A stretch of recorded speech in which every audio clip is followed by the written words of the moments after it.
ಭದ್ರಾವತಿಯಲ್ಲಿ 11 ಲಕ್ಷ ರೂಪಾಯಿ ಬೆಲೆ ಬಾಳುವ ಕೋಣಗಳ ಮೆರವಣಿಗೆ ಮಾಡಿದ್ದಾರೆ. 2 ಕೋಣಗಳ ಮೆರವಣಿಗೆಯನ್ನು ಭದ್ರಾವತಿ ಯುವಕರು ಮಾಡಿರುವಂತಹ ಘಟನೆ ನಡೆದಿದೆ. ಒಂದು ಕೋಣಕ್ಕೆ 11 ಲಕ್ಷ ಆದರೆ 2 ಕೋಣಕ್ಕೆ 22 ಲಕ್ಷ.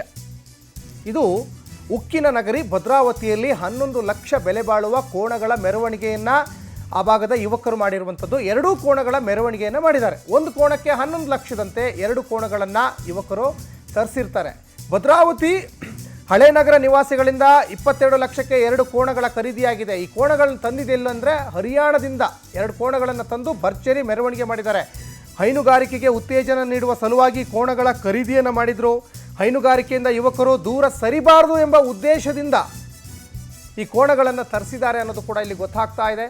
ಜೊತೆಗೆ ಹೈನುಗಾರಿಕೆಯಿಂದ ಯುವಕರು ಸಾಕಷ್ಟು ಜನ ಈಗ ದೂರ ಸರಿತಾ ಇದ್ದಾರೆ, ಸಿಟಿಗೆ ಸೇರ್ಕೊಳ್ತಾ ಇದ್ದಾರೆ, ಕೃಷಿಯನ್ನು ಇವಾಗ ಮರಿತಾ ಇದ್ದಾರೆ.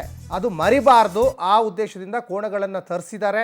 ಜೊತೆಗೆ ಒಂದು ಕೋಣಕ್ಕೆ 11 ಲಕ್ಷ, 2 ಕೋಣದಿಂದ 22 ಲಕ್ಷ. ಅದು ನೋಡಲಿಕ್ಕೇ ಸಾಕಷ್ಟು ಜನ ಸೇರಿದ್ದಾರೆ.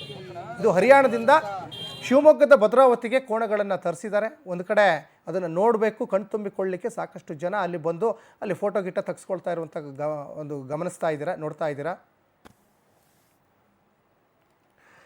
ಈ ಬಗ್ಗೆ ಹೆಚ್ಚಿನ ಡೀಟೇಲ್ಸನ್ನು ನಮ್ಮ ಪ್ರತಿನಿಧಿ ಮೋಹನ್ ಕೃಷ್ಣ ಕೊಡ್ತಾ ಹೋಗ್ತಾರೆ. ಮೋಹನ್ ಕೃಷ್ಣ, ಹರಿಯಾಣದಿಂದ 2 ಕೋಣಗಳನ್ನು ತಂದಿದ್ದಾರೆ.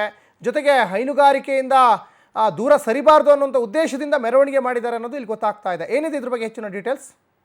ಹೌದು ಸಚಿನ್, ಇತ್ತೀಚಿನ ದಿನಗಳಲ್ಲಿ ಹೈನುಗಾರಿಕೆಯಿಂದ ದೂರ ಸರಿಯುತ್ತಂತ ರೈತರಿಗೆ ಇದೊಂದು ಮೆಸೇಜ್ ಅಂತಾನೆ ಹೇಳ್ಬೋದಾಗಿದೆ. ಯಾಕಂತ ಹೇಳಿದ್ರೆ ಈ ಒಂದು ಹರಿಯಾಣದಿಂದ 11 ಲಕ್ಷ ರೂಪಾಯಿ, ಒಂದು ಕೋಣಕ್ಕೆ 11 ಲಕ್ಷ ರೂಪಾಯಿಯನ್ನ ನೀಡಿ ಈ ಒಂದು 2 ಕೋಣವನ್ನ ಒಟ್ಟಾರೆ 22 ಲಕ್ಷ ರೂಪಾಯಿಯನ್ನ ನೀಡಿ ಈ ಒಂದು 2 ಕೋಣವನ್ನ ತರಿಸಿರುವಂತದ್ದು. ಯಾಕಂತ ಹೇಳಿದ್ರೆ ಹೈನುಗಾರಿಕೆಯಿಂದ ರೈತರು ಹಿಂದೆ ಸರಿಬಾರದು, ಹೈನುಗಾರಿಕೆ ಮೂಲಕ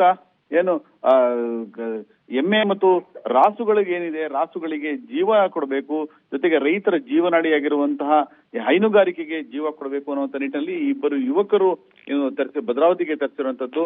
ಈ ದುಬಾರಿ ಬೈಕ್ ಮತ್ತು ದುಬಾರಿ ಕಾರು ಖರೀದಿಗಿಂತ ಈ ಹೈನುಗಾರಿಕೆಯಿಂದ ಆದಷ್ಟು ನಾವು ಸಾಕಷ್ಟು ಪ್ರಮಾಣದಲ್ಲಿ